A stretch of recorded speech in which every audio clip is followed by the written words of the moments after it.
السلام علیکم کلاس، آج ہم حصہ غزل کی نمبر 2 غزل کا آغاز کریں گے۔ اس کے شاعر ہیں حیدر علی آتش۔ آج ان کے حالات زندگی کے متعلق پڑھیں گے اور ان کی خدمات کے متعلق پڑھیں گے۔ خواجہ حیدر علی آتش، ولادت ان کی ہوئی یعنی پیدا ہوئے 1764 میں اور وفات ان کی ہوئی 1847 میں۔ نام حیدر علی، تخلص آتش تھا۔ آپ فیض آباد لکھنؤ میں پیدا ہوئے۔ ان کے والد کا نام خواجہ علی بخش تھا جو دلی کے ایک معزز خاندان سے تعلق رکھتے تھے۔ شجاع الدولہ کے عہد میں دلی چھوڑ کر فیض آباد آ گئے۔ ابھی آتش صغیر سن تھے یعنی چھوٹی سی عمر کے تھے کہ والد وفات پا گئے، اس لیے ان کی تعلیم و تربیت بہتر طریقے سے نہ ہو سکی۔ آتش نے نواب مرزا تقی خان کی ملازمت اختیار کر لی، ان کے ساتھ لکھنؤ آ گئے۔ شاعری میں مصفی کی شاگردی اختیار کی۔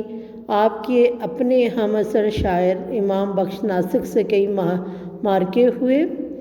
آپ قلندرانہ مزاج کے حامل تھے، اس لیے کسی دربار سے وابستہ نہ ہوئے۔ اچھا، ہم عصر اسی وقت پہ جو ساتھ دوسرا شاعر ہوتا ہے اور مقابلے کا شاعر، ان سے ادبی مارکے یعنی ادبی مقابلے ہوئے۔ اور دوسرا قلندرانہ مزاج کے تھے، کسی دربار پہ نہ گئے۔ یہاں دربار سے مراد بادشاہ کا دربار ہے، کیونکہ فقیرانہ مزاج تھا، اس لیے بادشاہ کے دربار پر جا کر شاعری سنا کر پیسے وغیرہ نہیں بٹورتے تھے، بلکہ عوام میں رہتے تھے اور عوام میں رہنا ہی پسند کرتے تھے۔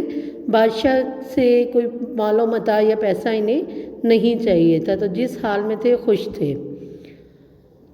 اب آتش کی شاعری کو دیکھتے ہیں کس قسم کی ہے۔ آپ غزل گو شاعر تھے۔ ان کی غزلوں میں تغزل کے بیشتر خوبیاں پائی جاتی ہیں، یعنی غزل کو ترنم کے ساتھ پڑھنا۔ وہ بھی اپنے زمانے کے دیگر شعراء کی طرح شاعری کو شاعرانہ صنائی، مرثہ کاری اور الفاظ کی نگینہ کاری قرار دیتے ہیں۔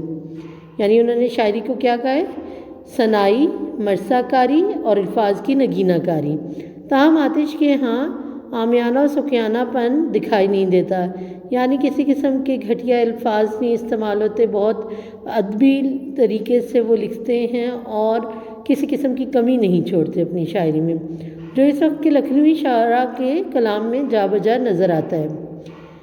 آتش کے کلام میں فکر و غنا میں نے پہلے بتایا، کیونکہ فقیری پسند تھی تو فقیری میں بھی غنی تھے وہ، یعنی لوگوں کی مدد کیا کرتے تھے، سخی دل تھے۔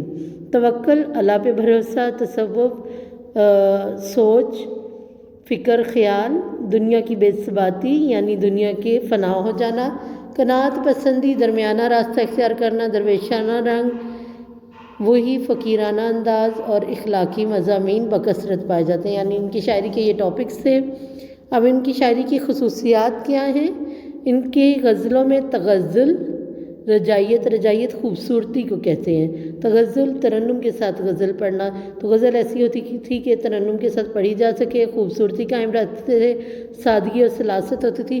تشبیہات و استعارات یعنی مثالیں دینا، کسی چیز کو کسی چیز جیسا قرار دینا، عمدہ ثناء و بدا، رندانہ موضوعات اور آتش بیانی کی خصوصیات پائی جاتی ہیں۔